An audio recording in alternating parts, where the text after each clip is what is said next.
Hello students, how are you? So students, today we are going to start our 8th chapter, Weather, Climate and Adaptation.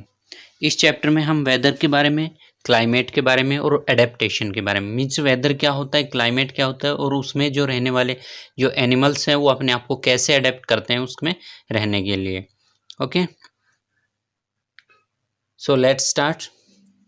So what is weather? Weather refer to the day-to-day atmospheric condition of temperature, humidity, cloudiness, sunshine and rainfall and wind speed at a particular place and time.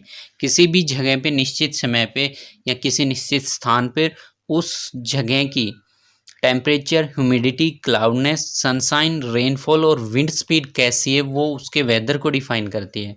वो किससे related है? उससे weather से related है कि वो किसी भी जगह का वेदर क्या होगा कि वहाँ पे टेम्परेचर कैसा है, ह्यूमिडिटी कितनी है, क्लाउडनेस है या सनशाइन है, रेनफॉल है या फिर तेज हवाएं हैं या कैसी हवाएं चलती हैं वहाँ पे, तो वो क्या होती है? वेदर होती है.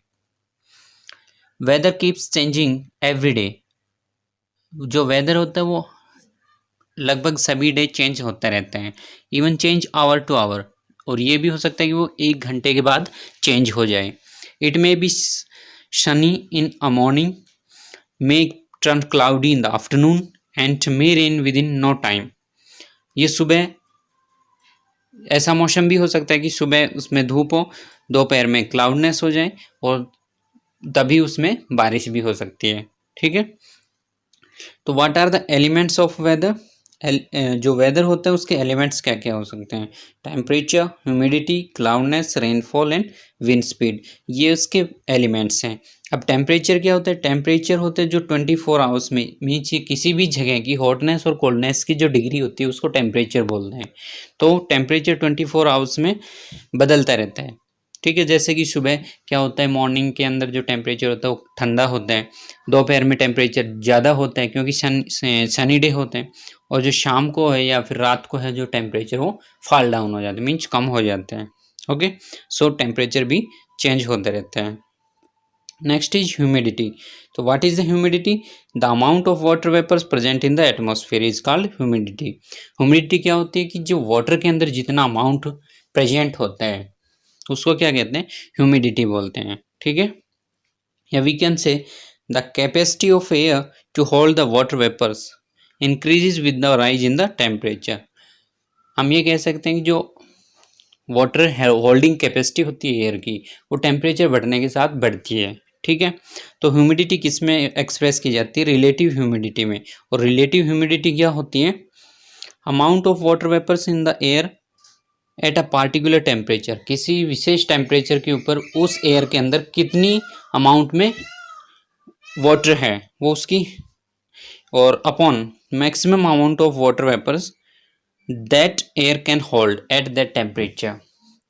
और क्या, जो एक तो पहले तो उसमें जितनी अमाउंट प्रेजेंट है, ठीक है, अपॉन जितनी अमाउंट वो एयर होल्ड कर सकती है उस टेम्परेचर के ऊपर, तो वो क्या होती है? उसकी रिलेटिव ह्यूमिडिटी होती है.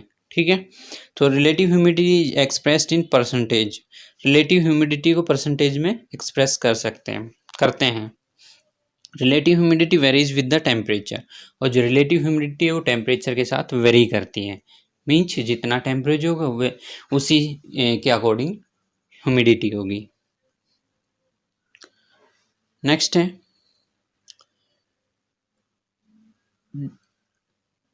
Maximum and minimum relative humidity. जो किसी भी एक डे की ह्यूमिडिटी को एक्सप्रेस करेंगे तो मैक्सिमम और मिनिमम रिलेटिव ह्यूमिडिटी के टर्म्स में एक्सप्रेस करेंगे. It also changes with the season, और ये सीजन के साथ चेंज होती रहती है. और इसको किससे मापा जाता है? हाइग्रोमीटर से.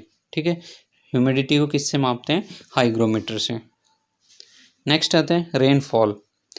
When air with 100% humidity cools down. जब जिसके अंदर बहुत ज़्यादा ह्यूमिडिटी होती है, मीन्स सैचुरेटेड एयर होती है और वो कूल्स होती है, ठंडी होती है, तो उसमें से जो वाटर ड्रॉपलेट्स हैं वो निकलना स्टार्ट हो जाती हैं और वो रेन की फॉर्म में अर्थ पर आते हैं. ठीक है, लेकिन जहाँ पे जब ज़्यादा टेम्परेचर हो जाते हैं तो वो किस में कन्वर्ट हो जाती है? शनों में. Rainfall is measured with rain गज.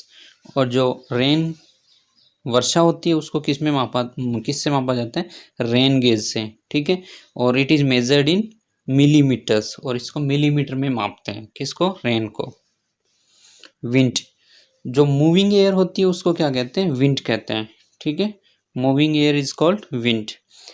It is cause due to the difference in the temperature in the air, और ये टेम्परेचर के अंदर जो डिफरेंस होता है, एयर में जो टेम्परेचर होता है उसमें डिफरेंस के कारण ये मूव करती है, ठीक है। नेक्स्ट है the wind causes other components of weather such as clouds rain to occur, और इसी के कारण क्या होते हैं? रेन होती है या क्लाउड्स होते हैं, ठीक है।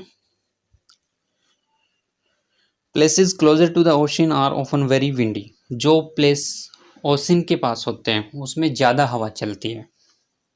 This places experience sea breeze and land breeze every day, और इसके अंदर जो प्लेसेस होते हैं सी शोर के पास में, तो उनमें ज़्यादा सी ब्रिज और लैंड ब्रिज फील की जा सकती है, क्योंकि जो सी का टेम्परेचर वो अलग होता है और जो लैंड का टेम्परेचर होता है वो अलग होता है at the different point of the time, so you can feel the breezes there, okay. और नेक्स्ट है विंड किससे मेजर करते हैं? एनीमोमीटर से। विंड को किससे मेजर किया जाता है? Anemometer, okay. नेक्स्ट आता है वो वेदर फोरकास्टिंग। वेदर फोरकास्टिंग क्या होता है कि किसी भी जगह का किसी पार्टिकुलर टेम्परेचर टाइम के ऊपर टेम्परेचर की जो मेजरमेंट होती है उसको बताते हैं, कि मीन्स यहाँ पे इस टाइम पे कैसा टेम्परेचर होगा, या फिर कैसा वेदर होगा, क्लाउडी होगा, सनी होगा, स्टॉर्मी होगा, विंडी होगा। तो वो सब जो जानकारी दी जाती है वो क्या कहलाती है? वेदर फोरकास्टिंग कहलाती है। A weather report in the newspaper gives the following information. जो वेदर रिपोर्ट होती है उसके अंदर क्या क्या आता है कि उसके अंदर मैक्सिमम एंड मिनिमम टेम्परेचर होता है किसी भी 24 आवर्स के अंदर। वो पास्ट टाइम हो सकता है या नेक्स्ट टाइम हो सकता है। रिलेटिव ह्यूमिडिटी, वहाँ पे ह्यूमिडिटी कितनी होगी। रेनफॉल हो सकता है या नहीं। Sunset, sunrise, moonrise, मूनसेट।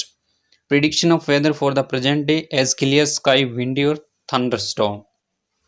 तो ये सब उस रिपोर्ट के अंदर आपको देखने को मिल सकते हैं, ठीक है। जो हमारा लास्ट टॉपिक है वो है बेनिफिट्स ऑफ वेदर फोरकास्टिंग, कि जो वेदर फोरकास्टिंग होती है उसके बेनिफिट्स क्या होते हैं। Weather forecasting allows people to prepare for bad weather. अगर आगे कुछ नेक्स्ट जो टाइम आने वाला है उसमें जो वेदर है वो ख़राब है, तो वो लोगों को उसमें अलर्ट पैदा कर सकते हैं कि आगे जो टेम्परेचर है वो डाउन होने वाला है या स्टॉर्म आने वाला है, किसी भी कंडीशन के लिए वो लोगों को तैयार कर सकते हैं। It is helpful to protect life and property. अगर लोग पहले से अलर्ट रहेंगे तो वो अपने आप को बचा सकते हैं, अपनी प्रॉपर्टी को बचा सकते हैं। नेक्स्ट है it is helpful to plan activity and events, और उसी की बेसिस पे हम अपने नेक्स्ट एक्टिविटी या प्लान्स को भी प्रिपेयर कर सकते हैं। It help farmer to plan various agricultural activity, और इसी के बेस पे जो फार्मर्स होते हैं वो अपने एग्रीकल्चर एक्टिविटी को भी प्लान कर सकते हैं, ठीक है। So this is our chapter.